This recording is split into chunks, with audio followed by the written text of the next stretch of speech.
Hey everyone, it's Mr. Hollywood, and today is day 106 of my 200-day posting streak goal, and today I'm ranking every MCU movie post-Endgame. So before I give you my ranking of every MCU movie post-Endgame, feel free to share your ranking of every MCU movie post-Endgame down below in the comments, and let's begin.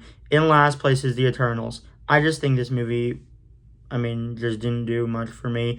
It looks gorgeous, but overall, I just found the movie to be pretty boring. And while there was some nice action and there was some promise, overall, this movie just didn't do it for me. Number 15 is The Marvels, which I didn't hate it when I first saw it. And I don't hate it, but I don't really like it either. And it had a cool post-credit scene, which kind of tricked me into thinking I like it more than I did. But overall, I found the movie just to be very forgettable. I do like Miss Marvel as a character. Captain Marvel for me really just took a backseat in this film. The villain was forgettable. Overall, while there's some cool stuff about it, I still didn't really like it.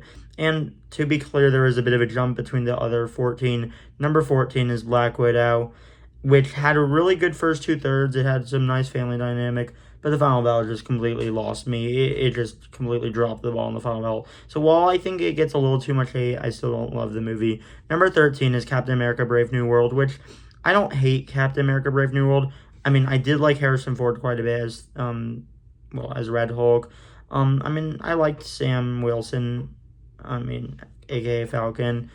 And overall, the action is good, but overall, the movie for me is just pretty bland for a good portion of it. So it's like, while there is some stuff I like about it, I don't think it's a terrible movie. It's a decent movie. Overall, I still don't love the movie. Number 12 is Ant-Man and the Wasp: Quantumania, which has definitely dropped a lot since I first saw it. And while I still don't mind the film, and I think Kang was a promising villain who, due to external reasons we won't see more of, and I think some of the dynamics between Ant-Man and Wasp and her mom and Ant-Man and his daughter was really good, and the action was really good, but MODOK was not a good villain. And also, just some of the things that looked exciting about it will never continue because of external reasons. So while I don't hate Ant-Man and Wasp: Quantumania, there is still stuff I like about it. It is overall still pretty low on this list.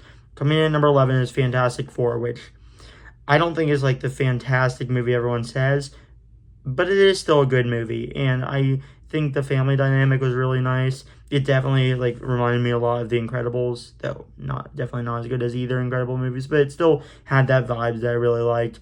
I really liked Sue Storm, and I really liked Pedro Pascal as Mr. Fantastic. I do like Johnny Storm quite a bit. He was my favorite one of the four, and the Thing is a cool character. And Silver Surfer was an alright villain in this. I didn't love Silver Surfer in this, but she was a decent villain. And overall, the action was pretty good. It definitely set up a lot. I do think it fell off a bit in the final battle, but overall, I still really liked Fantastic Four. Number 10 is Thor: Love and Thunder. I know a lot of people hate this movie. I was not one of the people that hated it. There was a lot I really liked. I think Gore was a good villain, and I think Jane's character improved a lot in this, and I do think her death was actually very sad, and I actually think the ending where Thor adopted Gore's daughter and Gore used his ring to bring her back, I actually think it was a really powerful ending. So it's like, while some of the jokes don't quite land, just like with Ragnarok, I know a lot of people will probably put Ragnarok top tier and this bottom tier. I think they're around the same level. I probably prefer Ragnarok slightly, but they both definitely have humor that misses the mark. But overall, Thor: Love and Thunder is a solid entry to the MCU. I think it's a good movie, and it will be right here at number 10. Now, the next 9, I think there is an even bigger jump in quality. And coming in at number 9, I'm going to go with Black Panther: Wakanda Forever, which, if I'm just going by objective quality, it might be a few spots higher, but of course I'm not just going to go back and rewatch it. I do want to say up front, I think it did an excellent job of honoring Chadwick Boseman and really dealing with the grief of Chadwick Boseman's passing. And I think the movie did respect his legacy very well. And I thought Shuri was a good lead. I did like Shuri quite a bit in this.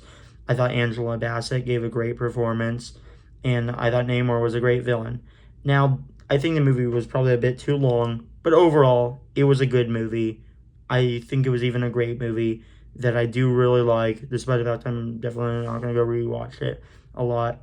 Now, coming in at number 8 is the Thunderbolts, which I thought was a pleasant surprise. And yeah, I really liked the Thunderbolts, and I think it definitely reminded me a lot of Guardians of the Galaxy and Suicide Squad. And I think the movie was very well done. I really liked Yelena quite a bit in this. I liked Bucky quite a bit in this, and I thought the villain was pretty good. I mean, overall, the first two thirds for me were definitely better than Final Battle. The Final Battle was all right, but overall, Thunderbolts was a great addition to the MCU, and it will be right here at number 8. Number 7 is Shang-Chi and the Legend of Ten Rings, which I think some could argue I could put even higher. I mean, the next few are pretty close, but it's like, I mean, Shang-Chi has some of the best fight scenes in the MCU, and I think it has some of the best fight choreography. I thought Wenwu was a great villain. I love Shang-Chi as a character. He's arguably my favorite hero post Endgame that was introduced. And I mean, overall, I thought Shang-Chi was a really enjoyable movie, and I really liked it. Now, coming in at number 6, I'm going to go with Doctor Strange and the Multiverse of Madness, which, I mean, has definitely dropped a little bit, but I still really like it, the film, and I still feel like it gets a little bit, way too much hate. I think Sam Raimi did a great job of really embracing, I mean, the horror elements of it. I thought Scarlet Witch was a great villain. I liked her way more as a hero than I ever did as a... I liked her way more as a villain than I ever did as a hero. I love Doctor Strange. He's my favorite MCU hero. And overall, I just found the movie to be a lot of fun. And even though I feel like it takes a little while to get going, once you really see it lean into Sam Raimi stuff, I just think the movie got really entertaining. So yes, I do really like Doctor Strange and the Multiverse of Madness. Now, coming in at number 5 is Deadpool and Wolverine. I mean, Deadpool and Wolverine is not a movie I see myself just rewatching, but as just a cinematic experience, it was great. And I mean, the cameos were all very fun. I mean, really just seeing Deadpool and Wolverine's banter was just great. And yeah, the movie was just fun. It's not a movie I see myself rewatching a lot. And I mean, it's definitely not as good as the other 4 that I haven't mentioned. But it was a great movie. I had a great time watching it. And I think it was a movie for the fans, and I think it was very much so a nice fan service film. So yeah, I will put it here at number 5. Number 4, I'm gonna put Spider-Man: Brand New Day, which I could see moving higher once I rewatched it, and maybe even one spot lower or two. But overall, as it stands, initially, I thought it was a great film. I really like how they handled the aftermath of No Way Home, and I thought Tom Holland gave his personal best performance as Spider-Man. And overall, I thought the action was great, and I thought the story was great. And while I don't think this movie's perfect, it was a great movie, and it will be here at number 4. Number 3, I'm going to say Spider-Man: Far From Home, which, I mean, yeah, Spider-Man: Far From Home was just a great movie that I think perfectly captures the aftermath of Endgame. And Mysterio was an amazing villain. And that twist, and that cliffhanger, Mysterio revealing Spider-Man's identity, it gives me goosebumps. So yeah, Spider-Man: Far From Home gets way too much hate. I think it's a great movie, and it is right here at number 3. Number 2, I'm going to put Guardians of the Galaxy 3, which is a very satisfying conclusion to Guardians of the Galaxy trilogy. And I thought the High Evolutionary was a despicable villain. Rocket's backstory was heartbreaking. And really, my only problem is I feel like Adam Warlock was a bit wasted. But other than that, this film was great, and it is my number 2. But coming in at number 1, I'm going to go with Spider-Man: No Way Home. The ultimate Spider-Man experience. To me, maybe even the ultimate Marvel experience. I mean, yeah, it was just great. Seeing all 3 Spider-Man, who I think are more than just fan service.